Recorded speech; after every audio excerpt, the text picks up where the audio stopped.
하나님 말씀 함께 보겠습니다. 누가복음 4장 14절부터 30절 말씀입니다. 누가복음 4장 14절부터 30절 말씀입니다. 좀 긴 말씀인데 우리 함께 봉독하도록 하겠습니다. 예수께서 성령의 능력으로 갈릴리에 돌아가시니 그 소문이 사방에 퍼졌고 친히 그 여러 회당에서 가르치심에 뭇 사람에게 칭송을 받으시더라. 예수께서 그 자라나신 곳 나사렛에 이르사 안식일에 늘 하시던 대로 회당에 들어가사 성경을 읽으려고 서심해 선지자 이사야의 글을 들이거늘 책을 펴서 이렇게 기록된 데를 찾으시니 곧 주의 성령이 내게 임하셨으니 이는 가난한 자에게 복음을 전하게 하시려고 내게 기름을 부으시고 나를 보내사 포로된 자에게 자유를 눈먼 자에게 다시 보게 함을 전파하며 눌린 자를 자유롭게 하고 주의 은혜의 해를 전파하게 하려 하심이라 하였더라. 책을 덮어 그 맡은 자에게 주시고 앉으시니 회당에 있는 자들이 다 주목하여 보더라. 이에 예수께서 그들에게 말씀하시되 이 글이 오늘 너희 귀에 응하였느니라 하시니 그들이 다 그를 증언하고 그 입으로 나오는 바 은혜로운 말을 놀랍게 여겨 이르되 이 사람이 요셉의 아들이 아니냐. 예수께서 그들에게 이르시되 너희가 반드시 의사야 너 자신을 고치라 하는 속담을 인용하여 내게 말하기를 우리가 들은 바 가버나움에서 행한 일을 내 고향에서 여기서도 행하라 하리라. 또 이르시되 내가 진실로 너희에게 이르노니 선지자가 고향에서는 환영을 받는 자가 없느니라. 내가 참으로 너희에게 이르노니 엘리야 시대에 하늘이 3년 6개월간 닫히어 온 땅에 큰 흉년이 들었을 때에 이스라엘에 많은 과부가 있었을 때 엘리야가 그중 한 사람에게도 보내심을 받지 않고 오직 시돈 땅에 있는 사렙다의 한 과부에게 뿐이었으며 또 선지자 엘리사 때에 이스라엘에 많은 나병 자가 있었을 때 그중 한 사람도 깨끗함을 얻지 못하고 오직 수리아 사람 나아만 뿐이었느니라. 회당에 있는 자들이 이것을 듣고 다 크게 화가 나서 일어나 동네 밖으로 쫓아내어 그 동네가 건설된 산 낭떠러지까지 끌고 가서 밀쳐 떨어뜨리고자 하되 예수께서 그들 가운데로 지나서 가시니라. 아멘. 예수님께서는 요단강에서 세례를 받으신 후에 이제 광야에서 금식을 하시고 또 시험을 받으신 후에 갈릴리로 돌아가셨습니다. 이 갈릴리 지역은 갈릴리 호수가 있으면 그 서편에 위치한 지역입니다. 시드니로 말하면 어떤 카운슬 개념으로 우리가 이해할 수 있을 것 같습니다. 그래서 그 지역 안에는 또 여러 성들이 있습니다. 저희가 사는 서버브가 있고 또 그 안에 또 여러 동네가 있는 것처럼 이 갈릴리 지역 안에는 우리가 한 번쯤은 이제 들어보셨을 디베랴, 가버나움, 고라신 이런 지역들이 포함되어 있습니다. 그리고 물로 포도주를 만드셨던 가나, 그리고 예수님의 고향이었던 나사렛 이런 성들이 그 갈릴리 지역에 속해 있습니다. 공생애를 시작하신 예수님께서는 이 갈릴리 지역에서 많은 사역을 하셨는데 그 기간의 전체 중에서 한 4분의 3 정도를 갈릴리에서 사역을 하셨을 만큼 그 지역을 중심으로 활동을 하셨습니다. 오늘 읽은 14절과 15절 말씀은 이제 앞으로 이어질 그 갈릴리 지역에서의 사역을 간단하게 소개하면서 정리를 하고 있고 이후에 16절부터는 좀 더 디테일하게 어떤 지역에서 어떤 일들이 일어났는지를 소개하고 있습니다. 14절, 15절 말씀입니다. 예수께서 성령의 능력으로 갈릴리에 돌아가시니 그 소문이 사방에 퍼졌고 친히 그 여러 회당에서 가르치심에 뭇 사람에게 칭송을 받으시더라. 여기서 우리가 주목하고 싶은 것은 예수님께서 성령의 능력으로 갈릴리에 돌아가셨다라고 하는 것입니다. 오늘 말씀을 저는 성령의 능력으로라는 제목으로 붙여보았습니다. 이 성령의 능력으로라고 번역된 이 말씀의 내용을 다른 번역서들을 보면 성령의 능력을 입어 성령의 능력을 가득히 받고 이렇게 이제 번역을 합니다.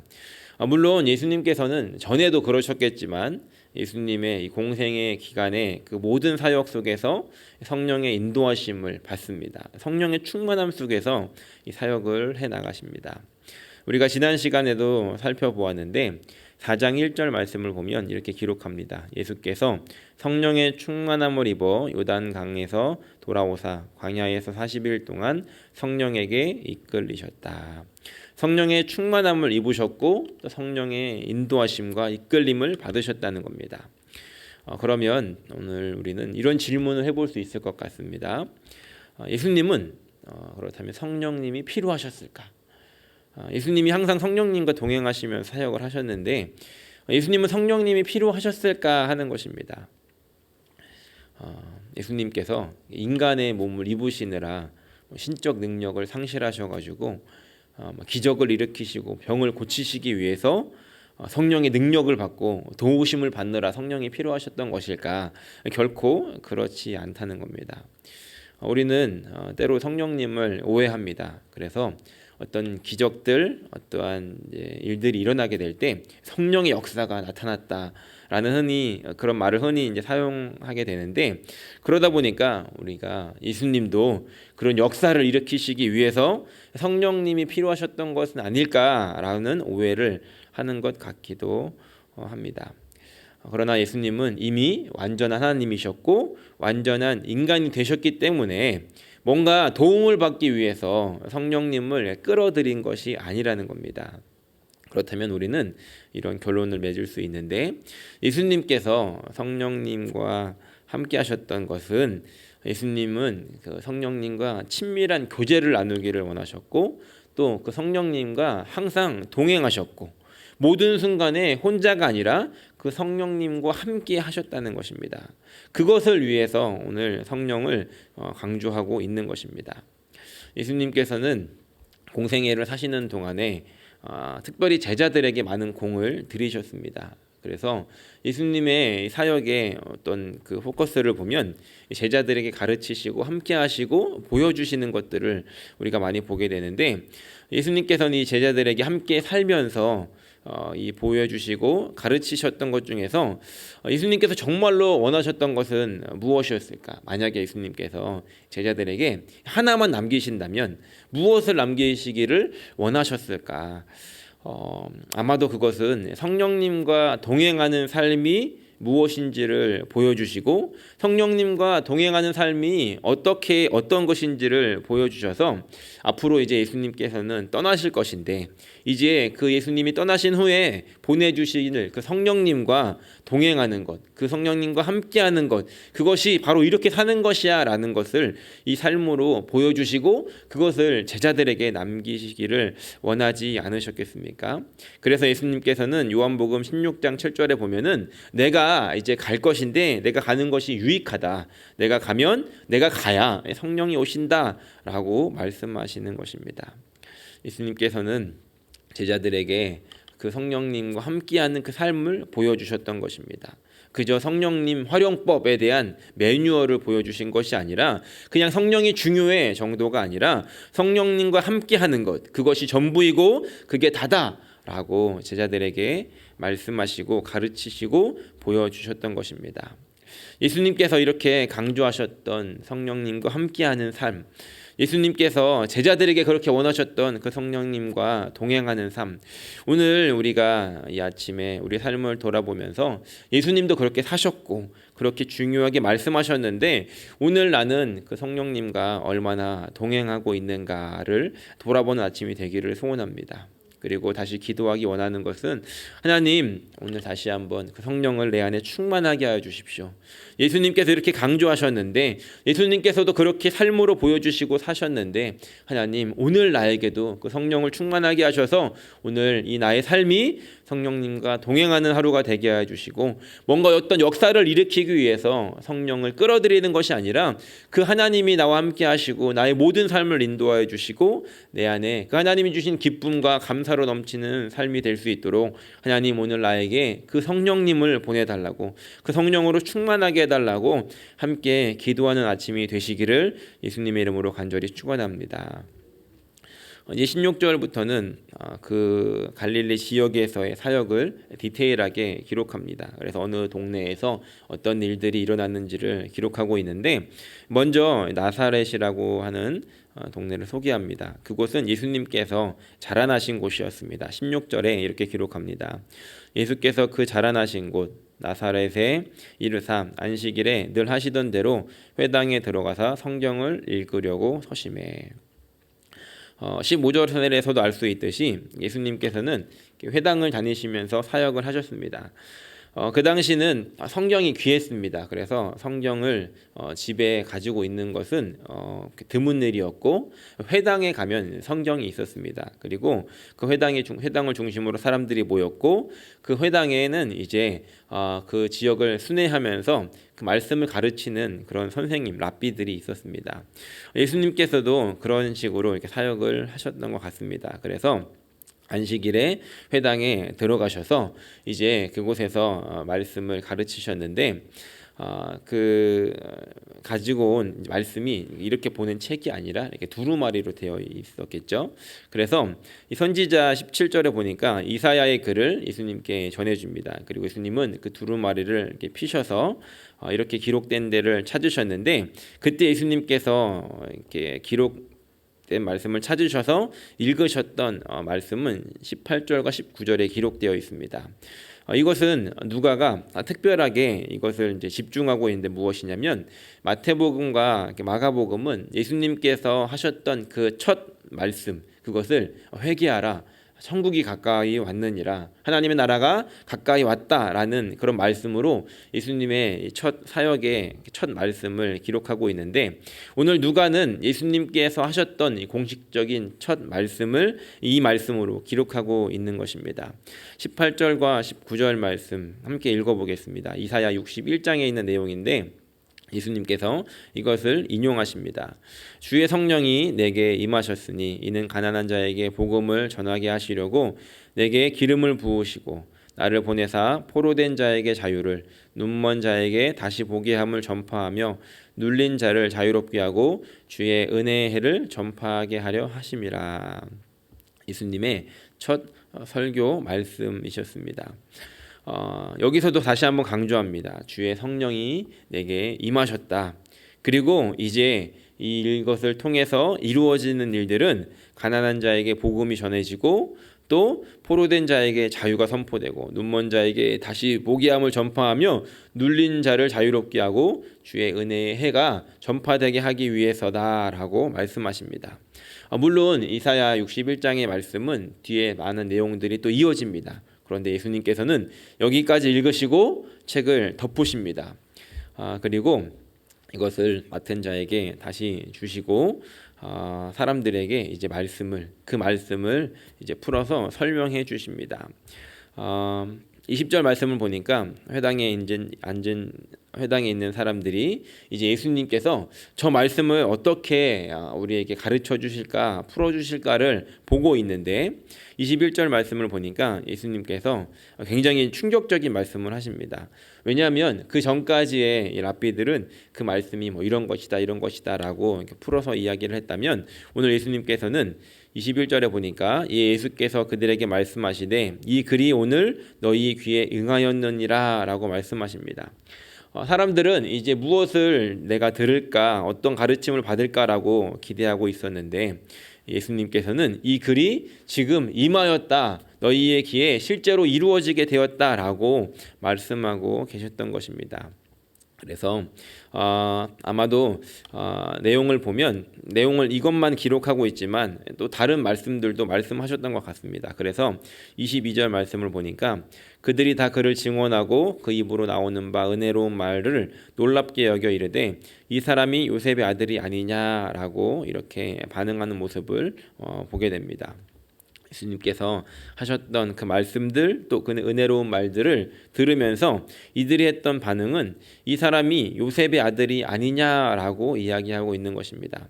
이것은 이런 반응입니다. 예수님을 분명히 알고 있고, 그 예수님이 이제 어렸을 때 자라셨던 동네였기 때문에 이 예수님께서 잠깐 어디를 가셨다가 돌아왔는데 말씀을 읽으시더니 이제 이 말이 이제 이루어졌다라고 하면서 청산유수로 이 말씀을 막 하시는 겁니다. 그때 그 말을 들었던 사람들은 그 말에 은혜를 받기도 하는데 또 그들의 마음속에 이런 마음이 있었습니다. 저 사람은 요셉의 아들 그 예수가 아니냐라고 하는 것입니다. 다른 복음서에 보면 목수의 아들이 아니냐라고 또 이야기를 합니다. 이들이 지금 요셉의 아들이 아니냐라고 이야기를 하고 있는 것은 예수님을 이미 알고 있었던 것, 그리고 이들의 마음속에 저 예수라는 사람이 저런 사람이 아니었는데, 저런 능력이 있는 사람이 아닌데, 저 사람은 우리가 알고 있는 그 사람인데 라고 하면서 어떠한 편견을 가지고 어떠한 선입견을 가지고 그 예수님을 바라보고 있었기 때문에 예수님께서 하셨던 그 말씀이 그들에게 이루어졌고 은혜로운 말씀이었지만 그들의 마음속에는 그것을 받아들이고 그냥 은혜 받는 것으로 끝나는 것이 아니라 편견을 가지고 그것을 판단하고 또 다르게 보고 있더라는 것입니다. 이 말씀을 이제 보다가 제가 처음 설교했던 날이 떠올랐습니다. 제가 그 태어나서 자랐던 교회에서 거의 한 20년 정도를 이제 지내다가 다른 이제 교회로 전도사로 가기로 하면서 마지막 주일 예배 때 그 당시에 이제 목사님께서 저에게 주일 그 2부 예배 설교를 맡기셨습니다. 제가 이제 설교를 이렇게 준비를 하면서 굉장히 떨리는 마음으로 이제 준비를 하고 강대상에 이제 목사님께서 소개를 해주시고 올라갔습니다. 그러니까 지금 여기에 앉아 계셨던 분들은 제가 이제 태어나면서부터 저를 보시고 저의 모든 자라난 과정을 다 보셨던 분들, 그리고 또 부모님도 앉아 계셨고요. 제가 딱 서는 순간부터 이제 그 설교를 해야 되는데 앞에 계신 성도님들을 보니까 다양한 표정을 하고 계셨습니다. 그러니까 뭐 어떤 분은 저것이 언제 저렇게 커가지고 저렇게 됐는가, 또 내가 저것을 다 알고 있는데 뭐 여러 가지 반응들. 그 말씀에 은혜 받으시는 게 아니라 그냥 그 전진철이라고 하는 이 꼬망이 아이가 저렇게 커가지고 저기 섰구나, 이런 것을 이제 보시면서 뭐 다양한 그 본인들의 추억에 빠지시는 그런 모습들도 있는 것 같았고요. 어쨌든 그런 기억이 떠올랐습니다. 예수님께서 사역을 하시며 지금 그 나사렛이라는 그 동네 예수님의 고향에서 말씀을 전하셨을 때도 그 사람들이 그런 반응이 아니었을까라는 생각을 해보게 되었습니다. 그리고 예수님께서 이제 예수님의 능력이 임하는, 이제 그 글이 너희 귀에 임하였고 이제 놀라운 일들이 일어날 것이다라고 선포했을 때 그들의 반응은 오히려 예수님의 그 과거를 알고 있었기 때문에 그런 일들이 어떻게 일어나, 제가 지금 무슨 말을 하고 있는 거야 라고 반응했다는 것입니다. 그래서 예수님께서는 24절 말씀을 보니까 이렇게 말씀하십니다. 내가 진실로 너희에게 이르노니 선지자가 고향에서는 환영을 받는 자가 없느니라 라고 말씀하시면서 그들이 그 말씀을 온전히 받아들이지 못하고 그들의 편견과 선입관을 가지고 그 말씀을 거부하고 있는, 그 말씀을 믿지 못하고 있는 그들의 모습을 예수님께서 고발하고 계시더라는 겁니다. 그리고 이제 예수님께서는 그것을 지적하면서 말씀을 하시자 이 회당에 있는 사람들이 더 과격하게 반응을 하게 됩니다. 28절부터 30절 보니까 회당에 있는 자들이 이것을 듣고 다 크게 화가 나서 일어나 동네 밖으로 쫓아내어 그 동네가 건설된 산 낭떠러지까지 끌고 가서 밀쳐 떨어뜨리고자 하되 예수께서 그들 가운데로 지나서 가시니라. 이제 이들의 반응은 그 예수님의 말씀을 그냥 듣지 않는 것뿐만이 아니라 이제 예수님에게 화가 나서 그 예수님을 죽이려고 낭떠러지로 끌고 가는 그런 모습을 우리가 보게 됩니다. 편견이라고 하는 것, 선입관이라고 하는 것이 이렇게 무섭습니다. 다른 지역에서는 예수님을 환영했고 그 예수님의 말씀을 그 있는 그대로 믿었고 받아들였고 그 예수님의 기적들을 보게 되었지만 이제 마태복음과 누가복음, 마가복음을 보면 예수님께서 그런 그들의 반응으로 인해서 그 가운데서 많은 기적을 일으키실 수 없어서 다른 동네로 가셨다라고 이렇게 기록을 하고 있습니다. 우리가 그런 선입견을 가지고 말씀을 듣게 되는 날, 그런 순간부터 우리에게는 은혜가 사라지고 기적도 사라지고 또 하나님께서 일하시는 일들도 보지 못하게 되는 그런 안타까운 일들이 발생하게 되더라는 것입니다. 오늘 우리의 마음속에 이런 모습들이 있다면 이 시간에 함께 기도하실 때, 하나님, 내가 어떤 말씀을 볼 때 어떤 일들을 경험하게 될 때 나에게 있는 선입관과 그런 편견들이 있다라고 한다면 하나님 이것들을 다 제거하여 주셔서 그 말씀을 그대로 받아들이게 하여 주시고 그 말씀, 하나님의 그 말씀 안에 반응하며 또 하나님 은혜를 받게 하여 주시고 그것으로 말미암아 내 안에 날마다 새롭게 일하시는 그 하나님을 경험할 수 있게 해달라고, 그 하나님과 함께하는 그런 삶을 살게 해달라고 기도하며 살아갈 수 있는 저와 여러분들이 되시기를 예수님의 이름으로 간절히 축원합니다.